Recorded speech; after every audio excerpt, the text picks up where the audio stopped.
여러분 4장과 5장에서는 북부 지역을 중심으로 가나안 왕의 압제 가운데서 하나님의 구원하심을 우리가 함께 묵상했습니다.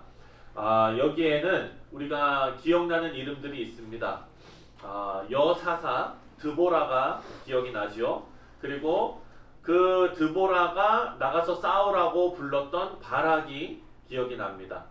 그리고 또 야엘이 또 기억이 납니다. 여러분 이런 인물들 이름을 다 기억하는 것 조금 있으면 이제 또 기억이 희미해지긴 하겠지만 우리가 그 이름을 들을 때마다 상징적인 어떤 의미를 마음속에 가지셨으면 좋겠습니다.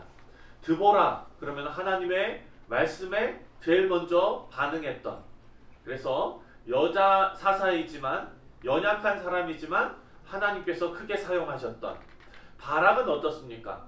바락은 우리가 기억하기로는 처음에 하나님의 말씀이 드보라를 통해서 딱 주어졌을 때 그때 기회를 잡았어야 되는데, 그때 바로 충성했었어야 되는데 망설이고 한 발 그냥 머뭇거리고 이러다가 그 영광이 누구에게로 갔습니까? 야엘에게로 갔어요. 시스라를 죽인 야엘. 시스라를 죽인 야엘은 또 우리가 이름을 들으면 어떤 생각이 납니까? 아주 연약한 그런 여자이지만 하나님께서 그 손 가운데 선택의 여지를 딱 주셨을 때 하나님을 딱 선택했어요. 그리고 하나님께서 사용하시는, 비록 연약한 여자의 신분이지만 하나님께서 사용하셔서 시스라를 죽이는, 그래서 그것이 그 내용이 노래로 만들어지는 그런 영광이 그에게 있었습니다. 이런 인물들을 생각할 때마다 하나님 앞에서 우리가 어떻게 우리의 신앙생활을 해야 하는지에 대해서 자꾸 우리의 마음을 다스리시는 그런 은혜가 있어야겠습니다. 그리고 오늘 6장을 시작하는데요. 6장부터 10장 초반까지는 이 지역의 중부 지역에 활동하던 그런 사사를 중심으로 오늘 말씀이 기록되고 있습니다. 오늘 본문부터 8장까지는요. 여러분이 잘 아시는 기드온의 그 내용이 기록되어지고 있습니다. 우리 주일학교 학생들도 잘 아는 내용이죠. 이스라엘 백성들이 드보라를 통해서 하나님께서 역사하셔서 가나안 왕 야빈의 손에서부터 건짐을 받습니다. 그 손에서 벗어나고 나서 몇 년 동안? 40년 동안 화평의 기간이 있었어요. 평화의 시대를 보냈습니다. 그런데 다시 이스라엘 백성들이 해이해지고 하나님 앞에 범죄했습니다. 그래서 하나님께서 징계하십니다. 7년 동안 미디안의 압제를 받게 됩니다. 근데 여러분 우리가 사사기를 묵상하면서 계속 이렇게 회복이 됐다가 또 범죄를 해가지고 다른 나라의 침략을 받고 이런 일이 반복되잖아요. 여러분 이것을 역사학자의 관점에서 바라보면 한 나라의 흥망성쇠입니다. 어찌 보면. 그렇죠? 이스라엘 그 지파들, 그 족속들 가운데 강대해졌다가 또 국력이 약해지니까 다른 나라가 또 강대해져서 들어왔다가, 아마 세상의 역사학자들이 바라본다면 그런 인간의 흥망성쇠, 그 나라의 흥망성쇠를 아마 이야기할 것입니다. 하지만 여러분 믿는 자들은 어떻습니까? 성경을 아는 사람들은 어떻습니까? 하나님이 주인이시고 하나님께서 그 역사 가운데 인도하시고 역사하신다는 것을 우리는 압니다. 이스라엘이 여러분 국력이 약해져서 그래서 압제를 당한 것이 아니라 이스라엘이 범죄해서 압제를 당한 것입니다. 오늘 본문 말씀을 보니까 이스라엘이 2절 말씀에 보면은요 어떡합니까? 미디안으로 말미암아 산에서 웅덩이와 굴과 산성을 자기들을 위하여 만들며, 어떻게 해서든지 도망가려고 한 거예요. 어떻게 해서든지 피해 보려고 한 거예요. 그런데 어떻습니까? 됩니까? 안 됩니까? 안 돼요. 왜 안 됩니까? 하나님께서 미디안을 그 손에 붙이셨기 때문이에요. 네. 하나님께서 이스라엘 백성들이 미디안으로 하여금 압제당하게 내버려 두셨기 때문입니다. 그런데 여러분 몇 년 동안 압제당합니까? 7년입니다. 7년이면은 짧다고 생각할 수 있을 것 같아요. 왜냐하면은 지난번에는 몇 년 압제당했죠? 20년 압제당했어요. 이번엔 7년이니까 아이 그나마 좀 괜찮았네 이렇게 생각할 수 있겠지만 그렇지 않습니다. 짧은 시간에 비해서 고통은 극심했습니다. 제일 고통스러운 시간이었습니다. 여러분 농사를 지으시면 아시겠지만 파종을 하고 그리고 이 곡식이 잘 자랄 때까지 이렇게 우리가 기다려야 되는데 파종을 하고 곡식이 자라면은 미디안이 쳐들어와서 곡식을 다 가져갑니다. 가축, 양이나 소나 이런 거 다 가져갑니다. 이거는요 이스라엘이 생계 자체가 위협받는 아주 힘든 시기를 보내고 있는 겁니다. 그 시기를 이렇게 기록하고 있습니다. 3절부터 5절입니다. 3절부터 5절 다 같이 읽겠습니다. 시작. 이스라엘이 파종한 때면 미디안과 아말렉과 동방 사람들이 치러 올라와서 진을 치고 가사에 이르도록 토지 소산을 멸하여 이스라엘 가운데 먹을 것을 남겨두지 아니하며 양이나 소나 나귀도 남기지 아니하니 이는 그들이 그들의 짐승과 장막을 가지고 올라와 메뚜기 때 같이 많이 들어오니 그 사람과 낙타가 무수함이라 그들이 그 땅에 들어와 멸하려 하니. 여러분 이 시대는요 만나가 내렸던 시대가 아니지 않습니까? 하나님께서 주신 것을 그냥 일 안 하고 매일 먹을 수 있었던 그런 상태가 아닙니다. 이제는 파종을 하고 추수를 해서 먹고 살아야 하는데 파종하고 농사를 하면은 이스라엘이 추수하기 전에 이 사람들이 다 와가지고 가져가는 거예요. 생계를 위협받는 고통 가운데 있습니다. 이스라엘은 그 고통 가운데 생계를 위협받는 그 가운데 이제 하나님께 부르짖습니다. 여러분 먹고 사는 것 때문에 하나님 찾은 거예요. 어찌 보면 생각해 보십시오. 평안할 때 먹고 사는 것 더 많이 먹고 더 많이 가지려고 누구를 쫓아갔습니까? 이방신을 쫓아갔어요. 바알과 아세라를 쫓아갔습니다. 그게 왜 쫓아간 겁니까? 그게 멋있어 보여서입니까? 아니에요. 먹고 사는 것을 더 많이 하려고 그렇게 했습니다. 그런데 이제 먹고 사는 것이 다 끊긴 거예요. 큰일 났어요. 그랬더니 이제 어떻게 합니까? 먹고 살기 위해서 하나님을 또 찾는 거예요. 부르짖는 거예요. 여러분 하나님께서 다시 기드온을 통해서 구원하시지만 이스라엘의 삶은 정말 고통스러웠습니다. 오늘 본문을 보면은요 인간이 하나님 없이 타락한 인간이 얼마나 죄 앞에서 연약한 존재인지를 알려주고 있습니다. 1절에 보면은요 이 6장 시작에 1절에 보면 이스라엘 자손이 또 여호와의 목전에 악을 행하였으므로 여기에 또라는 단어를 집어넣습니다. 강조하는 거죠. 이 악순환이요 여러분 전에도 있었고 지금도 있고 앞으로도 있을 것이라는 것입니다. 이스라엘 전체의 역사를 보더라도 반복되는 일이에요. 타락한 인간은 계속 범죄합니다. 그런 존재로 태어났습니다. 시편 51편 5절에 보면은요 시편 기자가 이렇게 말합니다.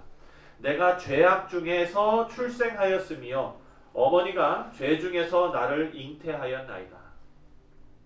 죄를 가지고 태어나는 겁니다. 사도 바울도 이렇게 고백합니다. 로마서 7장 24절에 오라 나는 곤고한 사람이로다. 이 사망의 몸에서 누가 나를 건져내랴. 이 얼마나 마음속에서 답답함이 있었으면 내가 이거를 어떻게 하지 못하는 것에 대해서 답답함이 있었으면 이런 고백을 하겠습니까? 우리 사랑하는 성도님들 그래서 우리는 우리 주 예수 그리스도 메시아로 이 땅에 오신 예수님이 필요합니다.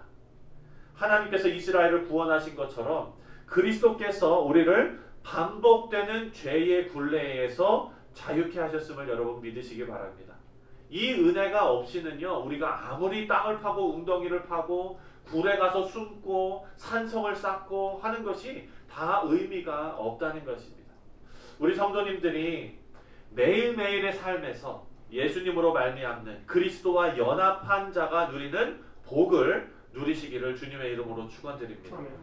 하나님께서는요 아무리 범죄한 성도일지라도 하나님께 부르짖는 그 기도를 외면하지 않으십니다. 7절과 8절입니다. 7절과 8절 다 같이 읽겠습니다. 시작. 이스라엘 자손이 미디안으로 말미암아 여호와께 부르짖었으므로 여호와께서 이스라엘 자손에게 한 선지자를 보내시니 그가 그들에게 이르되 여호와께서 이같이 말씀하시기를 이스라엘의 하나님 내가 너희를 애굽에서 인도하여 내며 너희를 그 종되었던 집에서 나오게 하여. 이스라엘은요 하나님 앞에 범죄한 사람들입니다.